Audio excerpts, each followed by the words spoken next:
Moonlight breathes through the rafters of a cattle shed. Wings whisper, and dozens of small bodies settle into the beams. Some return heavy and warm, bellies rounded. Others arrive light as paper. The night's hunt a failure. A hungry beggar creeps toward a successful neighbor and nuzzles at the lips, a behavior learned, rehearsed, and remembered. The donor pauses, throat working. A thread of warmth rises, and survival changes roosts in a single swallow. In the ledger of bat social behavior, a blood drinker that shares its meals is an anomaly and a promise. Kindness, here, moves like currency in the dark. They roost in cows, hollow trees, abandoned buildings, dense colonies woven by ties that are part family, part long acquaintance. Night opens their range to pastures and forest edges, where a tiny incision and an anticoagulant saliva keep blood flowing as they drink. Studies indicate a typical meal can be 20-30 milliliters, 0.7-1.0 fluos. Sometimes near half the feeder's mass, taken in minutes. Only later does the name fit the picture. Vampire bats, blood-feeding specialists shaped by heat sensors on the face, stealthy footfalls, and blade-fine incisors. They groom, squabble, and recognize voices. Mothers nurse for months, and vampire bat feeding is not just what they do, it is what they must do, often nightly, or die.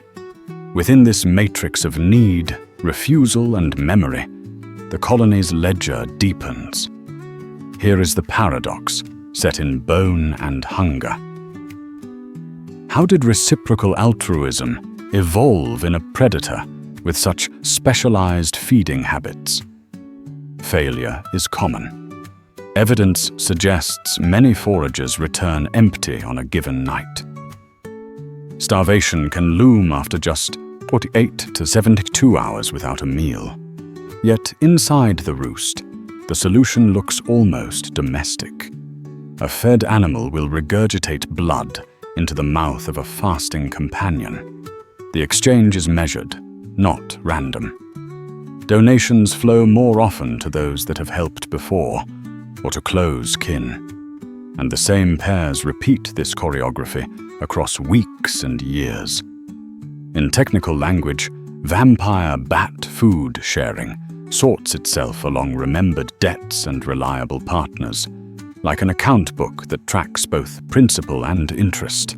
But costs are real. Every milliliter given is a cushion surrendered, a gamble that tomorrow's hunt will succeed. Reciprocal altruism animal models predict such trades only under strict conditions: small groups, frequent interactions, and the ability to punish cheaters. These bats meet those conditions with uncanny precision, and the pattern is so consistent it risks rewriting what we thought we knew about predators. Why should an obligate blood drinker already living on a razor-thin margin give any away? One leading hypothesis is classic kin selection. Blood gifts to daughters, sisters, or mothers still root benefits through shared genes.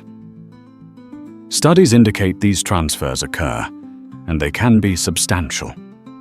The trade-off is obvious. Helping kin preserves genetic stake, but it cannot explain every donation, because strangers too receive.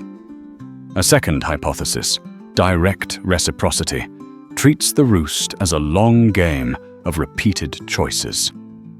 Individuals remember who fed them. Those donors get paid back later.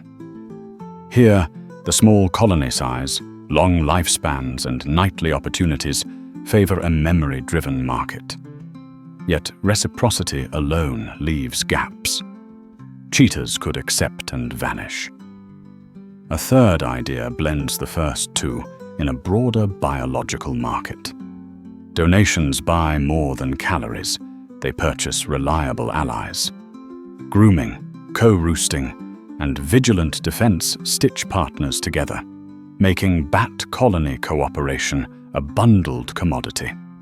In this view, vampire bat food sharing is part of a contract where access to future help, information, and warmth matters almost as much as blood. Limits are real. If giving becomes too costly during poor seasons, trades collapse. If detection of cheaters fails, exploitation spreads. Scientists still debate how much each pathway contributes, and the true mix may drift by landscape and year. Notice the mechanism that keeps the system honest. There is time to meet again. Roostmates call by voice. They remember faces and histories. They touch. Grooming can precede feeding, perhaps as a signal or as a test. A donation rarely comes from a stranger without rehearsal. When it does, it often marks the start of a relationship that can deepen across months. Reciprocal altruism animal theory predicts exactly this path dependence, and here it surfaces in fur and breath. The same structure supports vampire bat feeding strategies outside the roost. Information about safe hosts and routes may diffuse along friendships, an untraceable stream of advantage. In that light, bat social behavior becomes survival architecture, and bat colony cooperation is not kindness at all, but a hedge against the randomness of the night. Stand again in the rafters before dawn. Some bellies are full. Some have risen from the edge by a gift that cannot be seen on the wing. The blood drinker that shares its meals has turned generosity into a tool, a weapon, in the price of words. Nobody knows why one pair bonds while another, equally needy, remains distant, or why a rare cheat goes undetected and vanishes into a different roost.